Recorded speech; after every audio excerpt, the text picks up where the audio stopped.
नमस्कार। 2024 के लोकसभा चुनाव से पहले मोदी सरकार ने अपना आखिरी बजट पेश कर दिया। किसानों को उम्मीद थी कि उनके किसान सम्मान निधि बढ़ जाएगी।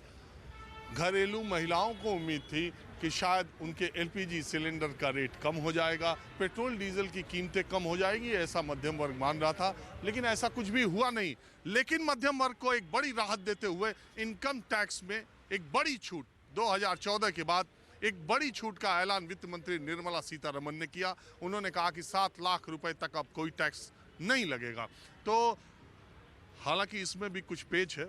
वैसे तो अर्थशास्त्र मुझे ज़्यादा समझ में नहीं आता देश के आम लोगों की तरह और ज़्यादातर लोगों की तरह, लेकिन मोटी मोटी बातें और बिल्कुल सरल और सहज शब्दों में मैं बीच बीच में आपको बताने की कोशिश भी करूंगा। जितना खुद समझाऊं आपको समझाने की कोशिश करूंगा। लेकिन इस टैक्स स्लैब में एक पेच है।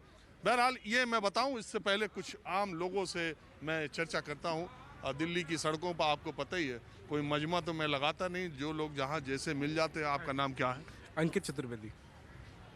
अंकित जी, आज बजट पेश हुआ, आपको कुछ जानकारी? हाँ जी बिल्कुल। कैसे? जो आपका पहले 2.5 लाख तक 0% होता था वो स्लैब बढ़ के 3 लाख हो गया है, और एज पर न्यू रिजमी जो 5 लाख होता था वो आपका 7 लाख कर दिया गया है। आपको इतना जल्दी पता कैसे चल गया? अभी तो 1-2 घंटे हुए यार बजट आए। तो हम भी बैंकर्स हैं। अच्छा, चलिए तब तो सही। हाँ जी। आपसे बातचीत का एक बात बताइए, ये जो छूट मिली है 7 लाख रुपए तक, अभी देश के ज़्यादातर लोगों के ये समझ में नहीं आ रहा कि ये सिर्फ न्यू टैक्स रिजीम वालों के लिए। हाँ, ये सिर्फ न्यू रिजमी के लिए है। एक्चुअली जो उन्होंने जो आपका ओल्ड रिजमी था जो आपका 0 to 3 लाख 0 किया है, और 3 to 6 लाख पे आपका 9% रखा है। कम से कम ये 6 लाख तक पे नील ही होना चाहिए था। बिकॉज आज की डेट में आप जिस तरह से महंगाई बढ़ रही है, चेक करोगे 40-50,000 सैलरी मिनिमम इतनी तो होनी चाहिए। तो इसके हिसाब से कम 6 to 7 लाख तो नील होना ही चाहिए। पुरानी टैक्स रिजीम वालों को तो कोई फायदा मिला नहीं। वो ज़्यादा खास नहीं मिला। जिसका पैकेज आपको 10-12 लाख के ऊपर है तो उसका वही 25-30% है, 5% का मुश्किल से फ़ायदा हुआ है। That's it. अच्छा, दूसरी बात ये बता दें, इस देश में आप बैंकर हैं, आप मुझसे अच्छी तरह जानते हैं, ये इस देश में 2 साल पहले एक आयकर देने की 2 स्कीम आई। आपके पास विकल्प था कि आप पुरानी टैक्स स्कीम में जाएं, आपके पास विकल्प था कि आप न्यू टैक्स रिजीम में जाएं। दोनों विकल्प से आप इनकम टैक्स रिटर्न दाखिल कर सकते थे। उसमें बात ये थी कि पुरानी वाली में जो लोग बच्चों को पढ़ा रहे, LIC की किस्त दे रहे, या मेडिकल एक्सपेंसेस हैं जिनके, या जिन्होंने होम लोन लिया है, इस तरह का डिडक्शन पुरानी टैक्स जो स्कीम थी उसमें डिडक्शन होता था और आपको फ़ायदा मिलता था। न्यू टैक्स रिजीम में डिडक्शन का कोई फ़ायदा नहीं मिलता। इसलिए ज़्यादातर भारत के लोगों ने, मुझे लगता है एक अनुमान के मुताबिक 95% से ज़्यादा, या कह लो 98-99% लोग पुरानी टैक्स रिजीम में ही अभी हैं। तो ये चारा फेंका गया क्या कि वो नई टैक्स रिजीम की तरफ आए? बिकॉज ओल्ड रेजिमे में क्या होता था कि लोगों का इसके बहाने एक तरह से सेविंग्स हो जाती थी। 80C में कोई आपका 3 ईयर का म्यूचुअल फंड ले रहा है, LIC कर रहा है, तो उसको 10-12-18 साल में मोटा फंड मिल जाता था। 1.5 लाख का उसमें उसको 1.5 लाख हो जाता था, 2 लाख का होम लोन का बढ़ जाता था, 50,000 का आपका NPS का बढ़ जाता था।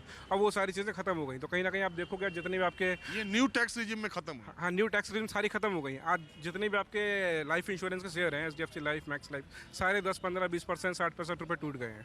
तो अब आने वाले टाइम पे मुझे लग रहा है कि गवर्नमेंट का फोकस पूरा न्यू रिजमी पे है।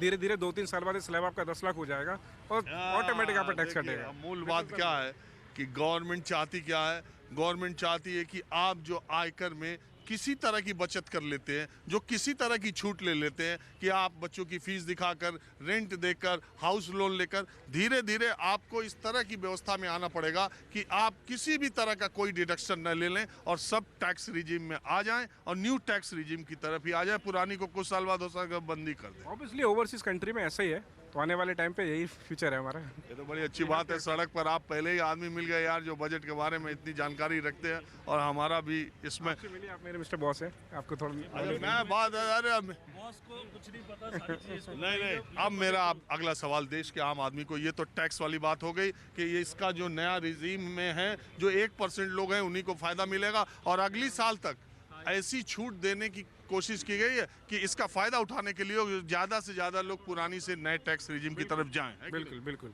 अब बात आ गई मध्यम वर्ग को टैक्स, इनकम टैक्स के अलावा, क्योंकि सैलरीड लोग कितने हैं, तो मध्यम वर्ग को इस बजट में और क्या मिला? वो मैंने बजट नहीं देखा, मैंने अपना जो इनकम टैक्स वाला, हाँ वही देखा मैंने एज अ सेल्फिश। अब देखो जो इनकम टैक्स है मेनली तो यहाँ पे सैलरीड पर्सन ही दे रहा है ना। और मेरे हिसाब से जो मोदी जी का बीजेपी का सबसे बड़ा वोट बैंक है वो सैलरीड पर्सन ही है, तो उनके लिए कुछ स्पेशल करना चाहिए था। चलो ठीक है, धीरे धीरे कर रहे हैं, in future hope for the best. लेकिन मध्यम वर्ग निराश हुआ है या उसे मिला है? अब देखिए मध्यम वर्ग जितनी उम्मीद थी। देखिए सिर्फ टैक्स रिबेट से काम नहीं चलेगा। अगर मुझे कोई फाइनेंस मिनिस्टर है कुछ सुन रहे हैं तो मेरा एक सिंपल यही है, साल 2 साल 5 साल का आप टाइम लीजिए अपने हिंदुस्तान के अंदर एजुकेशन और हॉस्पिटलिटी इसको या तो आप फ्री कीजिए या फिर जितना मिनिमम कर सकते हैं वो कीजिए। टैक्स 5-10% ऊपर नीचे से उतना फ़र्क नहीं पड़ेगा। If you are talking about overseas country, आपको बहुत बड़ी प्रॉब्लम यहाँ पे पेन सबसे बड़ा, एजुकेशन बहुत ज़्यादा महंगी है।